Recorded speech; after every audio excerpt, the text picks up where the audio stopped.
Sans courage, nous sommes morts. Sans courage, notre avenir est écrit d'avance, mort de trouille, quelque part entre la moitié du XXe siècle et la moitié du XXIe.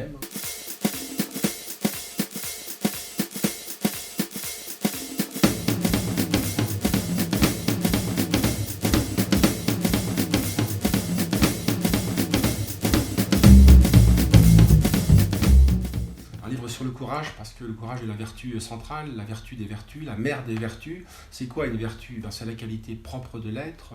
Le lion rugit, le lion bondit, le cheval galope, le renard dissimule, se dissimule, le lâche rampe et l'homme se redresse. Donc le propre de l'homme, en fait, c'est la bipédie. C'est la station debout.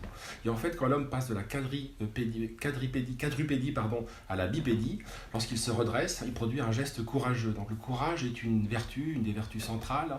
Je pense que toutes les vertus théologales, cardinales, en fait, la philosophie et la théologie, sont des vertus d'empêchement, des vertus de procrastination. C'est quoi une vertu? C'est la sagesse, c'est la prudence, c'est la tempérance, c'est la charité. Alors la charité est dévoyée, la sagesse nous tue et la tempérance nous freine dans nos actions.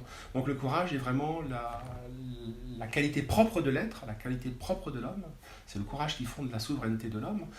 A contrario, on peut penser que l'absence de courage nous détache de notre humanité, nous renvoie au monde de la réputation, au monde rampant. Le courage qui nous avait verticalisé, lorsqu'il nous a fui, nous redevenons des créatures à quatre pattes qui rampons. Alors le paradoxe des sociétés qui sont les nôtres, c'est qu'on n'a jamais pris aussi peu de risques. On vit dans des sociétés de confort. Est-ce que les sociétés de confort sont indexées à un indice de lâcheté? Pourquoi sommes-nous devenus lâches au risque de disparaître? Puisque, faute de courage, nous sommes frappés par le même mal qui frappe toutes les espèces vivantes aujourd'hui. Nous sommes menacés d'extinction. Ce qui pèse sur nous, c'est de devenir en fait des Indiens d'Europe, étrangers en notre propre pays, grands remplacés, puisque nous avons renoncé à cette qualité propre, à cette essence de l'homme, qui est la station debout, qui est la station verticale, qui est le défi, qui est le courage, qui est l'audace, la bravoure. Les synonymes sont multiples et indéfinis. Et le grand mystère de notre époque, c'est cet effondrement du courage dont Solzhenitsyn disait, dans son célèbre discours d'Harvard en 1978, le déclin du courage. Eh bien, le déclin du courage, c'est le début du déclin. Donc, sommes-nous sur une pente descendante, faute de courage, faute de courageux? Je le crois. Nous le croyons, nous, à la librairie, nous, à Éléments, raison pour laquelle on en appelle au cœur rebelle et aux braves. Tous les publics. On pourrait dire que le livre Courage s'adresse d'abord à des militants, d'abord à des soldats et d'abord à des jeunes gens. Mais en réalité, ça s'adresse à des vieux qui sont restés jeunes et à des jeunes qui ne sont pas encore vieux. Sa vocation, le vœu de l'auteur, plutôt, toute prétention mise à part, c'est d'essayer d'élargir par cercle concentrique la cible. Le courage touche indifféremment toutes les catégories de la population. Je m'appuie longuement sur Solzhenitsyn. Chez Solzhenitsyn, il y a une banalité du bien qui fait écho à la banalité du mal. C'est que chacun a vocation à porter un courage qui lui est propre, un courage individuel, un courage personnel, un courage qui n'est pas tapageur. C'est le premier des courages est le plus élémentaire, le plus simple, nous dit Solzhenitsyn, c'est la capacité à dire non, à prononcer un non. C'est-à-dire, moi, François Bousquet, je ne consens pas à ma servitude. C'est le premier, c'est l'acte de libération. Cet acte de libération n'a rien d'exceptionnel. Et ce que Solzhenitsyn nous dit, c'est qu'il n'y a nul besoin d'être un héros ou d'un saint pour être courageux. Donc le livre, dans l'absolu et dans un monde idéal, aurait vocation à toucher le plus grand nombre de personnes, c'est-à-dire en fait réveiller les âmes, réveiller les cœurs pour produire de la résistance, pour produire de la rébellion, pour produire du refus. Cette question de la guerre culturelle, elle hante les droites depuis une quarantaine d'années, depuis qu'Alain de Benoît a importé en France la notion d'hégémonie culturelle qui a été autorisée par un grand penseur, grand philosophe et grand politique italien, Antonio Gramsci. On a parlé de gramscisme de droite il y a une quarantaine d'années. En quoi ça consiste? Eh bien, ça consiste dans l'idée que le pouvoir politique ne tombe comme un fruit mûr que lorsqu'on a pris le pouvoir culturel, que lorsqu'on a exercé dans le champ social, dans le champ culturel, dans le champ universitaire, une hégémonie intellectuelle spirituelle. C'est ce qu'Alain de Benoît avait appelé donc la métapolitique, c'est-à-dire l'au-delà de la politique, ce qui est au-dessus de la politique, et qui permet au bout du bout de produire des résultats électoraux. Alors cette guerre culturelle a été théorisée il y a 40 ans. Si on en tire un bilan au bout d'un demi-siècle, eh bien le bilan il est assez léger. Alain de Benoît en a énuméré les raisons, donc le chef de file de la nouvelle droite. Elles sont très nombreuses, on pourrait s'y attarder, mais ça nous prendrait plus d'une heure. Il y a un problème dans cette guerre culturelle, puisqu'elle ignore la stratégie militaire. Si on pose la notion, on parle de guerre, alors évidemment c'est une guerre sans mort, il peut y avoir des morts après tout, mais c'est une guerre sans mort, mais c'est une guerre symbolique certes, c'est une guerre métaphorique, mais ça n'en est pas moins une guerre. Donc il faut faire une analyse stratégique des enjeux et des rapports de force. Il y a plusieurs types de guerres en stratégie, il y a les guerres de position. Les guerres de position présupposent des adversaires de taille plus ou moins égale, et on parle de guerres conventionnelles. Et il y a des guerres de mouvement, qui peuvent être des guerres conventionnelles du reste. Mais dans ces guerres de mouvement, il y a un chapitre que la modernité a théorisé sous le nom de guérilla, sous le nom de guerre asymétrique, parce que le rapport de force est déséquilibré. D'un côté, il y a un pouvoir, une armée, en l'occurrence toute puissante, et de l'autre, une guérilla, c'est-à-dire des irréguliers en fait. La guérilla, le terme naît au début du 19e siècle, en Espagne, à Madrid d'abord, avant de se diffuser et de gagner toute l'Espagne, de 1808 à 1813, quand les Espagnols, peu nombreux, 10, 20, 30 000, c'est très peu, ont tenu tête, ont fait reculer l'armée de Napoléon. Donc c'était une guerre dissymétrique, de mouvement, entre des puissances totalement déséquilibrées. Alors si on veut vraiment faire une guerre culturelle, si nous affrontons le système pour ce qu'il est, dans sa toute-puissance, le système contrôle l'institution. Quand je dis d'institution, je parle de toutes les formes de pouvoir, quels qu'ils soient, politiques, juridiques, universitaires, etc., contrôle absolument tout. Donc si jamais, c'est la thèse principale de ce livre, si jamais nous le défions en termes de guerre culturelle, c'est-à-dire d'égal à égal, nous disparaîtrions dans la seconde qui suit, puisque le rapport de force nous interdit d'emblée de gagner cette guerre. Donc il faut déplacer le théâtre des opérations, il faut déplacer la ligne de front. À une ligne de front fixe, ce qui présupposerait une guerre de position, eh bien adoptons, nous minoritaires, nous dissidents, nous périphériques, une autre stratégie. Cette stratégie, évidemment, c'est des lignes de front flottantes, où nous pouvons exercer notre capacité d'imagination, de combat, d'inventivité, et éventuellement pouvoir défier le pouvoir central, qui pour l'heure, et pour nous, se présente sous la forme d'un pouvoir, d'une loi d'airain toute puissante.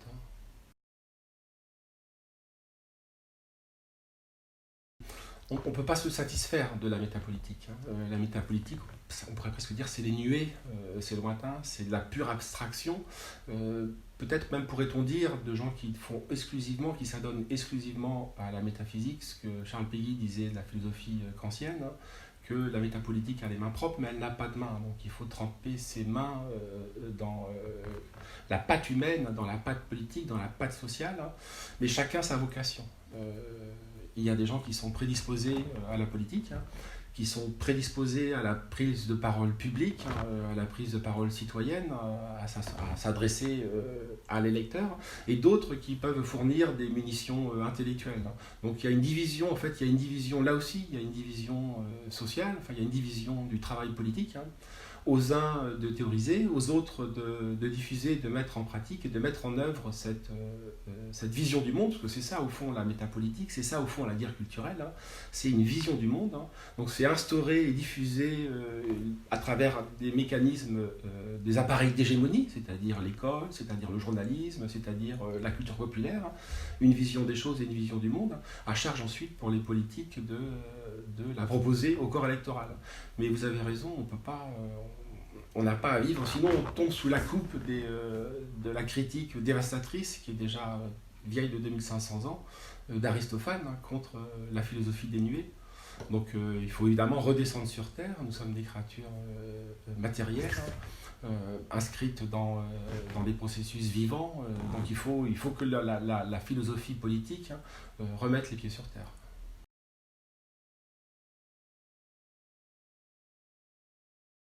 Alors, qui est l'ennemi? L'ennemi est pluriel. On ne va pas reprendre le maoïsme sur la question de l'ennemi principal. Quel est l'ennemi principal de notre monde? Est-ce que c'est l'homme, eu égard au désastre écologique? Est-ce que c'est l'Amérique, eu égard au désastre libéral? Est-ce que c'est l'immigration, eu égard au changement démographique de peuple? L'ennemi est partout. Moi, je cible un ennemi tout particulier, qui est le gauchisme culturel, qui n'a jamais qu'un ennemi parmi d'autres, mais c'est l'ennemi de l'intérieur. Nous sommes rongés par cet ennemi de l'intérieur. Nous sommes rongés par cette figure ancestrale du traître, de la collaboration. Elle jalonne, elle rythme et elle scande l'histoire, la longue durée de l'histoire, cette figure du traître, cette figure de Ganelon, de Iago, de Judas. Alors nous avons perdu aujourd'hui, c'est aussi un de nos problèmes, notre aptitude à dire d'un tel tu es l'ennemi, à dire d'un tel tu es un traître. Nous ne savons plus, nous ne concevons plus ce que c'est que la trahison dans un âge où il y a une pluralité d'appartenance, une pluralité d'allégeance, où l'allégeance se résume à une notice en bas de contrat avec des clauses d'exclusivité. C'est ce à quoi se résume pour nous la fidélité, donc le lien du même au même. Donc nous ne savons plus trop ce que c'est que cette figure du traître. Il faut que nous la retrouvions, il faut que nous la repensons, puisque nous sommes entourés de traîtres. C'est ce que dit Jean Raspail dans Le Camp des Saints. La trahison, c'est normalisé. La trahison, c'est institutionnalisé. Donc c'est précisément l'inverse aujourd'hui. C'est la personne qui est fidèle au sien, qui est perçue comme, qui est décrite comme, qui fait l'objet d'un point Godwin immédiat, qui est renvoyé à son hitlérisme fondamental. Donc cette question de l'ennemi, elle est difficile, parce qu'on a tendance à se focaliser sur l'étranger, mais l'étranger, ça n'est jamais qu'une personne. Il faut peut-être se focaliser, se concentrer sur ce que Jean-Pierre Le Goff appelait le gauchisme culturel, qui est donc une vision, qui est un ethos, une mentalité de l'homme occidental, portée par une culpabilité narcissique, qui lui fait jouer sans arrêt l'autre contre le même, l'étranger contre le compatriote, ce qui fait qu'il nous menace de devenir des indigènes. Alors vous parliez de déplacer de repenser David et Goliath. Alors on retombe sur cette question de l'asymétrie, on retombe sur cette question du rapport de force déséquilibré. Quand les Américains, qui adorent faire des grandes compilations, se sont amusés à compiler à peu près 2500 ans d'histoire occidentale, principalement européenne, pour essayer de voir qui gagne à la fin dans des guerres conventionnelles et des guerres non conventionnelles. Et en fait, les Américains nous montrent, administrent la preuve que lorsque David, le petit David, enfin le petit poussé, le petit rien du tout, défie Goliath sur le terrain de Goliath, il est balayé 2 fois sur 3. A contrario, à l'inverse, lorsque David choisit de défier Goliath sur son terrain à lui, c'est-à-dire sur le terrain de l'asymétrie, sur le terrain du faible au fort, de l'impuissant au puissant, eh bien il gagne 2 fois sur 3. Raison pour laquelle il faut que nous pensions aussi cette guerre culturelle, cette guérilla culturelle en termes stratégiques, et pas seulement philosophiques, et pas seulement culturels. C'est-à-dire que nous devons penser notre propre art de la guerre si nous voulons nous ouvrir un jour les portes du pouvoir.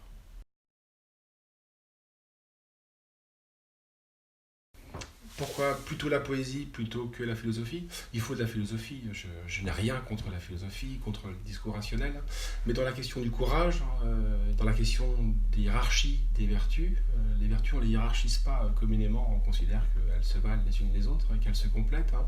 En réalité, il y a une vertu qui est au-dessus des vertus, c'est la question du courage. Il y a un genre qui est au-dessus de tous les genres, c'est le genre épique, le genre poétique, qui est le genre par définition des matins du monde, de l'aurore, des aubes, des temps qui viennent, et c'est ce qu'est le poème homérique, le double poème homérique. Je crois qu'on crève de raison, on étouffe de la raison produit sans arrêt des raisons de ne pas agir. Si je ne veux pas agir, je peux produire des milliers de raisons pour ne pas agir. Donc ce dont j'ai besoin, c'est ce que dit un grand auteur, un grand philosophe, comme quoi, c'est Vladimir Yankelevitch, qui est un herméneute, qui est un talmudiste, pour ainsi dire, puisqu'il est juif, il produit vraiment une exégèse presque talmudique en fait, de la philosophie grecque en particulier, et qui a écrit un traité des vertus, et il dit du courage la chose suivante. Il parle des indispensables œillères du courage. Donc droit devant. Donc nous avons besoin de courage, et Homère est le meilleur, en particulier l'Iliade, le meilleur des bagages pour faire de nous des êtres courageux. Quand je dis que c'est le commencement du monde, c'est que pour les anciens, en particulier pour les Grecs, Socrate disait de Homère que c'était l'éducateur de la Grèce. Mais pour nous, il est beaucoup plus que l'éducateur de la Grèce, il est vraiment l'éducateur, ou alors la Grèce est l'éducatrice de l'Europe à travers la figure de Homère. C'est qu'il annonce la Grèce avant la Grèce, Homère. Il annonce le grand écart de la Grèce, entre Athènes et Sparte, entre deux figures qui dominent les deux grands poèmes homériques, Achille, le premier des héros, et Ulysse, le premier des philosophes, la ruse d'Ulysse. Achille, c'est le lion, Ulysse, c'est le renard. On retrouve donc les deux grands pôles en fait, de l'âme européenne et aussi de l'âme politique. Vous les retrouverez chez Machiavel. Donc tous les jalons ont été posés il y a 2500 ans, il y a 3000 ans, par le poème homérique, qui est vraiment le poème de tous les commencements. C'est un cosmos, c'est un tout, l'Iliade et l'Odyssée. Parce qu'il y a 24 chants, il y a 24 lettres de l'alphabet, il y a 24 heures du jour, donc c'est vraiment une totalité en soi, c'est vraiment une cosmologie. Donc Homère, au tout début, en amont de la civilisation européenne, produit un poème qui va englober toute l'histoire de notre continent. Les Grecs disaient les Grecs se moquaient d'un homme qui ne sait pas lire. Si vous ne savez pas lire, pour un Grec, vous n'étiez pas digne de la qualité d'homme, et qui ne savent pas nager. Ni lire ni nager provoquaient chez eux des ricanements. Donc on a vraiment là Athènes et Sparte. On a Platon, la philosophie à partir de Platon, à partir de Socrate, va séparer, va mettre sur un piédestal la raison. Alors la raison seule ne suffit pas. Le courage est logé dans une seule région. Dans l'âme, si on veut, il est dans l'âme. Mais il est d'abord logé dans le cœur, et pas dans la raison.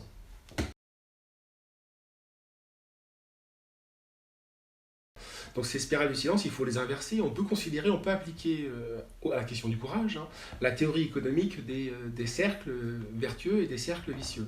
C'est des phénomènes avec des boucles rétroactives, c'est-à-dire que quelque chose de vicieux produit du vice, qui lui-même appelle le vice. Donc le vicieux a des effets auto-entraînants. Vous commencez avec un petit effet vicieux et vous rentrez via ces cercles en spirale dans des mécanismes qui polluent tout, qui interdisent tout. Et bien à l'inverse, il y a des cercles vertueux. Et le courage est un cercle vertueux. Le courage produit du courage. Le courage a des effets auto-entraînants. Donc il faut inverser ces spirales du silence. Ces spirales du silence qui sont la mort. Pour nous, ça représente la mort sociale. Elle nous assèche, elle nous déspiritualise. Donc il est impératif de prendre la parole en public et de ne pas adopter ces stratégies d'entrisme. Là encore, les stratégies d'entrisme ont été théorisées par les trotskistes.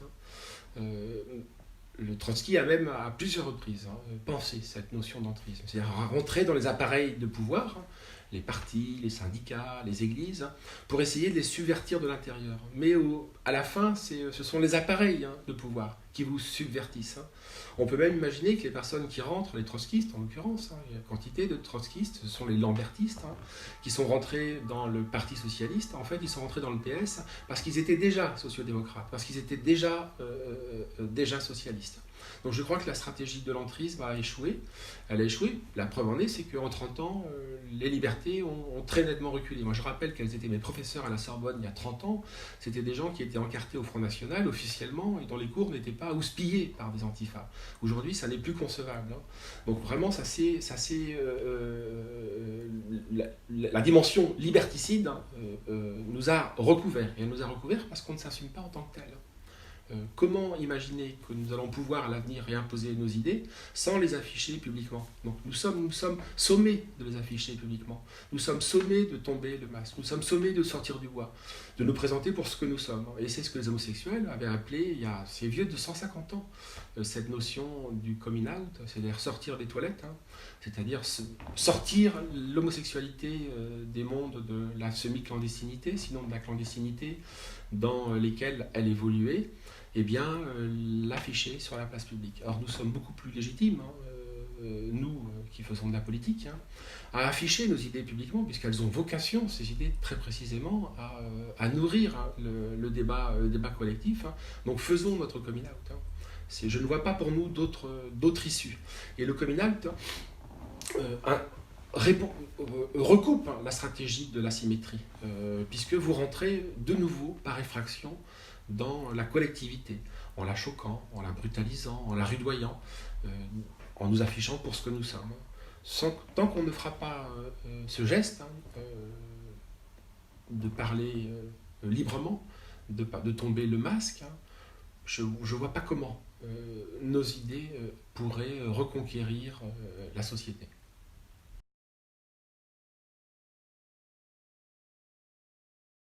Solzhenitsyn est vraiment un maître à penser, un maître à vivre pour nous, puisque c'est le grand dissident du Moloch totalitaire, l'Union soviétique, qu'il a quitté en 1974 pour s'installer aux États-Unis, et il nous délivre plusieurs leçons.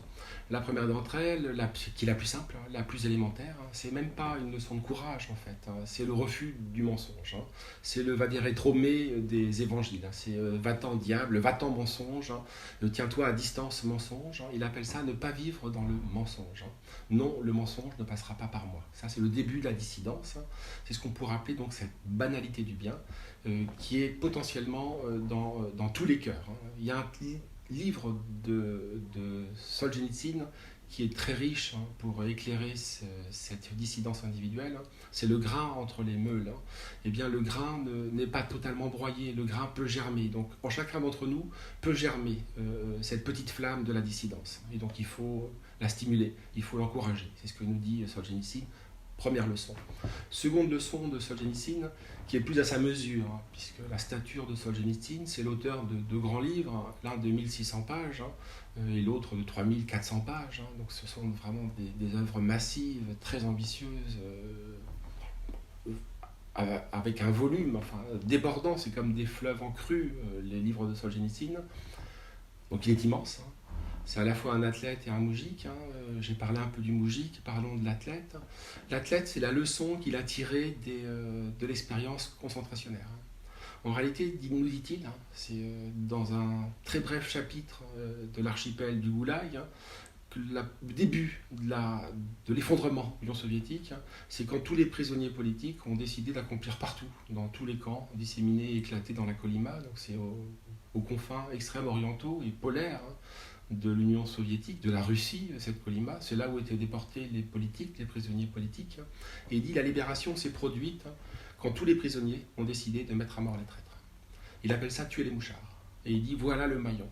Le début de l'effondrement de l'Union soviétique, c'est la mise à mort collective, délibérée, pensée, en suspendant la piété individuelle de chacun des prisonniers politiques. Et rappelons-nous que c'est un chrétien orthodoxe qui parle, très attaché à sa foi, qui est une dimension centrale, encore plus que chez Dostoïevski, centrale de sa pensée. Et bien cet homme-là nous dit, applique une forme de loi du talion, de l'ex-talionisme, tuons le collaborateur. Le régime, le système ne tient que par ce rouage qui est l'agent zélé du système concentrationnaire. Donc tuons les traîtres.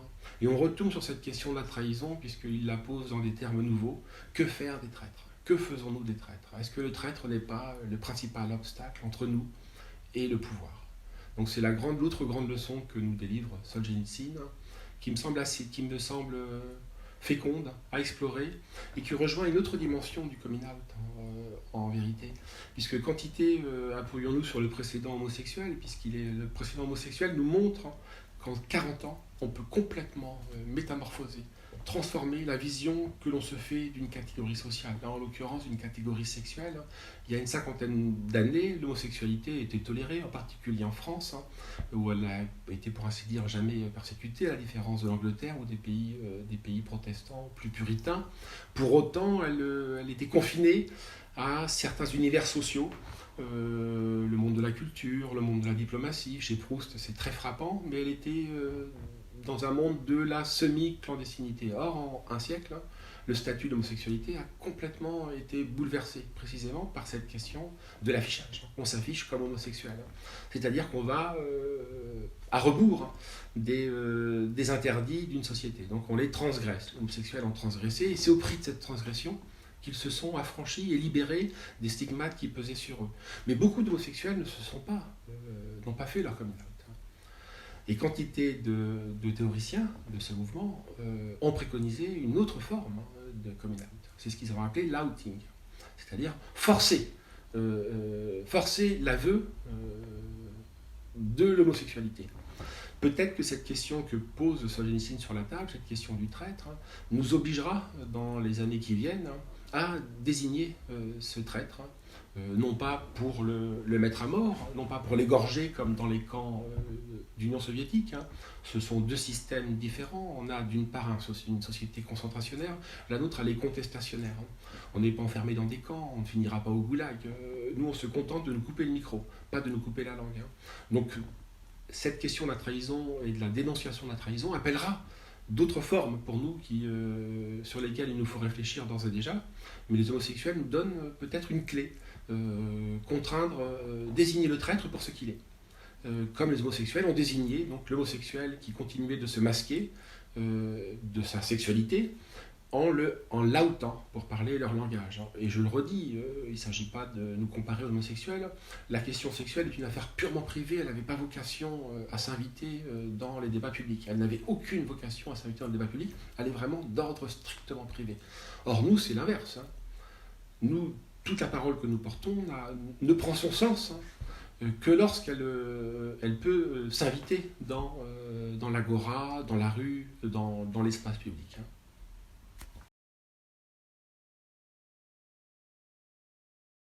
Ça va être un des grands chantiers des droites radicales, si on doit les appeler droites radicales, mais de la droite, après tout, de la droite authentique, une droite qui ne serait pas une droite de situation, mais une droite avec une anthropologie, une métaphysique et une vision du monde de droite, de penser ce qu'est le pouvoir. Qu'est-ce qu'est le pouvoir? De s'intéresser aux mécanismes de fonctionnement d'une administration, d'un parlement, et pas seulement de rêver d'un coup d'État ou d'un coup de force. Ce temps-là est révolu pour nous. Donc essayer de penser le pouvoir en termes stratégiques, mais en termes opératoires. Il est bien gentil, il est bien beau de penser une révolution, du reste on ne la pense pas. Si nous pensions une révolution, nous produirions une alternative. Or nous ne produisons pas d'alternative viable. C'est-à-dire que nous ne nous projetons pas dans une perspective révolutionnaire. Nous demeurons dans une perspective de restauration. Il y a une analyse remarquable qui est trop peu lue de Jacques Ellul. Les bouquins de Jacques Ellul sont souvent confus, parfois un peu verbeux. Il n'y a jamais de colonne vertébrale. Mais il a fait plusieurs livres sur la question de la révolte et la question de la révolution. Et il les a mis en vis-à-vis systématiquement. Alors nous nous laissons emprisonner, nous, gens de droite, dans des schémas de révolte. Les schémas de révolte veulent renouer avec un passé mythique, veulent renouer avec un légendaire. Ce légendaire ne reviendra pas. Donc c'est une vision rétrospective de l'histoire. Or la mentalité révolutionnaire, donc c'est-à-dire poser sur du papier, poser en acte la possibilité d'un plan B, ça n'est plus rétrospectif, c'est prospectif. Donc on s'ouvre les portes de l'avenir. Au lieu de s'enfermer dans les mondes révolus, essayons d'ouvrir et de forcer ces portes de l'avenir. Alors le bilan, il est positif, mais il faut se méfier des bilans. Vous vous rappelez du bilan globalement positif du communisme selon Georges Marchais. Donc je ne vais pas dire que le bilan de la librairie est globalement positif, mais de fait il l'est. On s'est installé depuis 1 an dans un quartier qu'on avait déserté depuis 50 ans. On ne s'est pas encore totalement normalisé puisque nous sommes régulièrement confrontés aux vagues d'assaillants antifa contre la librairie, encore tout récemment. Donc, notre position est fragile, notre position est précaire, mais nous avons pris pied sur le territoire ennemi. Donc nous sommes en territoire hostile, c'est l'université, c'est ce qui nous fait dire que pour nous, ce monde-là, le quartier latin, n'est pas une ZAD, une zone à défendre, mais une ZAR, une zone à reprendre. Donc nous nous efforçons de la reprendre. Paris ne s'est pas fait en un jour, on ne va pas reprendre le quartier latin en un jour. Pour autant, nous sommes là, pour autant, nous sommes plébiscités par le monde étudiant, mais pas seulement, mais aussi le monde étudiant, qui était vraiment le cœur du projet de la librairie, c'est transmettre le témoin aux nouvelles générations qui sont en train de passer leur diplôme dans les grandes écoles et les grandes institutions, les grandes universités. Donc ça, c'est un pari qui réussit, mais il demande à être conforté, il demande à se développer, à s'élargir. La librairie ne fait que 66 mètres carrés, c'est tout petit, 66 mètres carrés. C'est vraiment un petit caillou de rien du tout dans un grand océan d'hostilité, ce qu'est ce pouvoir intellectuel. Donc nous poursuivrons l'aventure. Encore plus collectivement, c'est d'abord une aventure collective. Mais le cercle des 13 qu'on nous évoquions, le cercle de la communauté invisible, s'élargit et chacun, pour peu qu'il porte un projet, pour peu qu'il ait une énergie féconde et productrice, est invité à nous rejoindre pour essayer de valider encore plus le succès de cette librairie et de cette maison d'édition.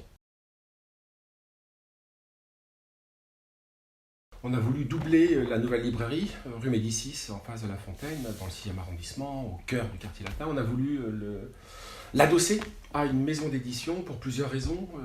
Il paraît en France chaque année à peu près 70 000 livres, on est dans cet ordre-là, donc il y a une hyperinflation éditoriale.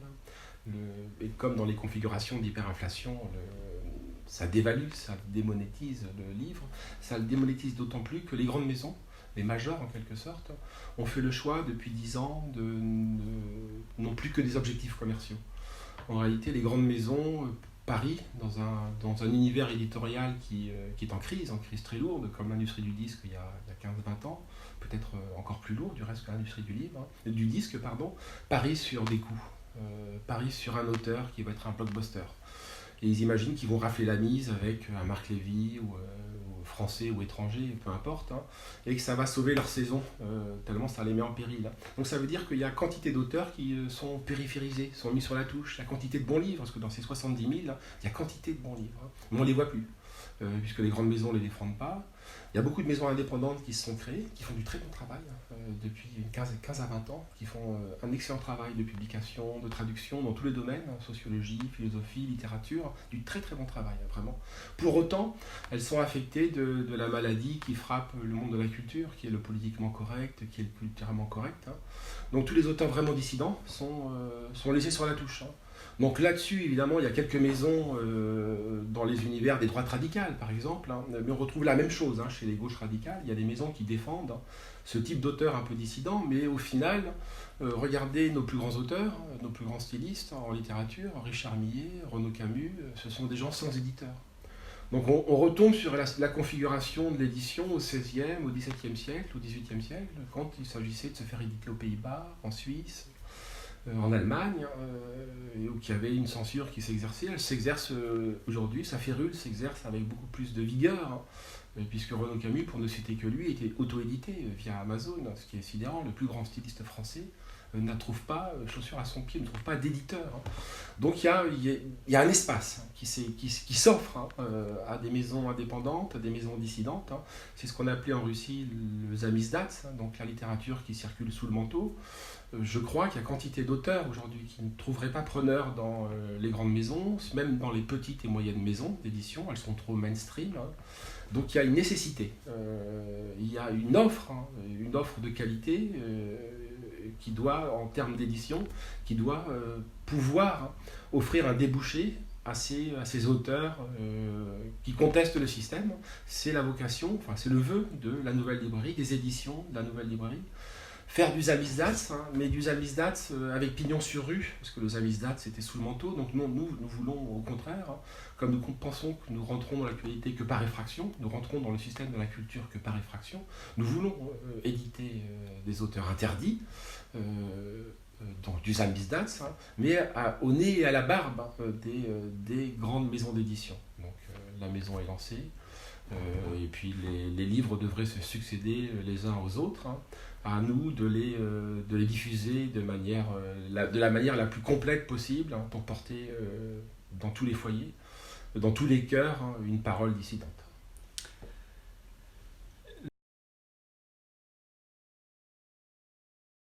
C'est un personnage très curieux, Valois, et qui s'impose à nous puisqu'il est transversal, il est dissident dans tous les systèmes, dans toutes les familles de pensée, il produit une dissidence.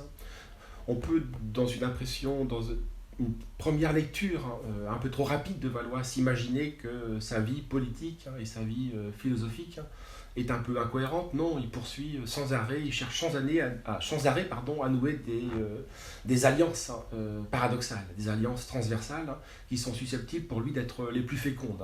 Donc Valois s'est imposé pour cette raison-là, mais par-delà Valois, il y a tout un travail de réédition, puisqu'il y a quantité d'auteurs qui ne sont plus disponibles aujourd'hui et qui peuvent constituer une armature intellectuelle pour les nouvelles générations. Un des vœux de la nouvelle librairie, un des objectifs principaux de la nouvelle librairie, en s'installant en quartier latin, c'était de cibler, d'être un avant-poste du combat culturel auprès des nouvelles générations, en singulièrement des nouvelles générations étudiantes.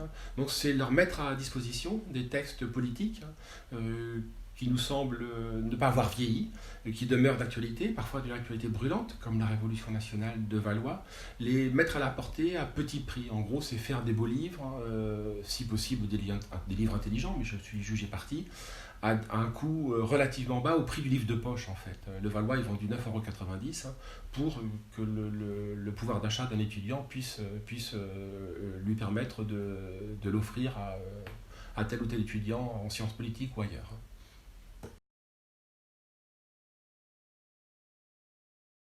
Alors pour les Balsaciens, les 13 ou Ferragus, c'est un grand mythe balsacien, c'est la conspiration, c'est presque une conjuration des égaux, au fond, presque, ça a un petit côté Gracchus Babeuf, sauf que ça n'est pas Gracchus Babeuf, ça ne vise pas à l'égalité, ça vise à l'aristocratie des âmes, au choix des meilleurs, à l'élection des meilleurs.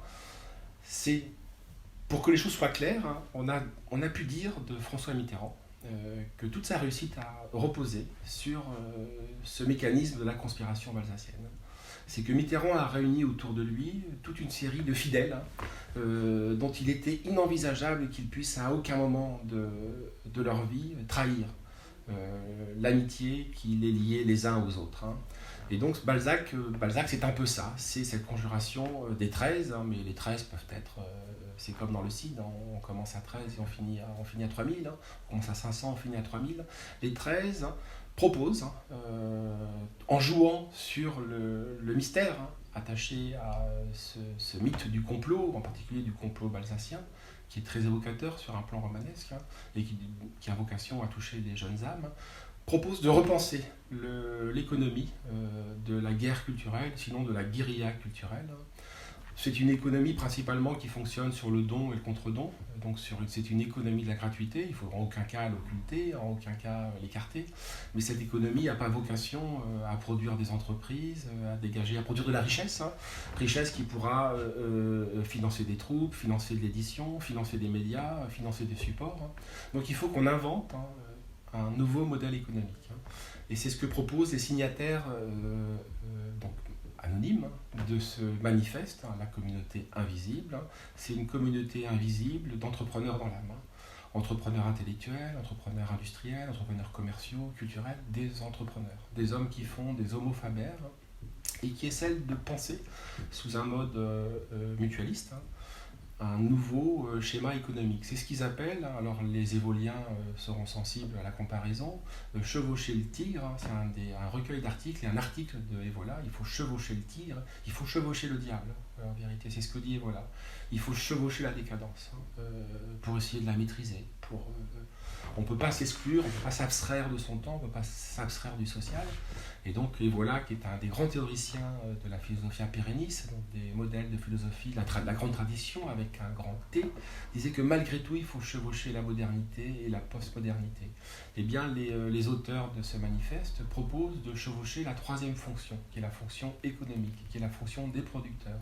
Or, les militants, l'univers des militants, et plus largement le monde de la politique, a tendance à regarder avec un mépris parfois souverain le monde des producteurs, le monde des bourgeois. Or, c'est eux qui fondent la richesse des nations, c'est eux qui fondent la richesse des peuples. Et les auteurs du manifeste se proposent de chevaucher cette troisième fonction, de chevaucher le monde de l'économie, pour à notre tour produire une alternative, une alternance économique viable. Mais il faut le lire puisqu'il a plein d'échos, puisque les gens qui sont susceptibles, les jeunes qui sont susceptibles d'intégrer cette communauté des 13, je le redis, qui a vocation à s'élargir,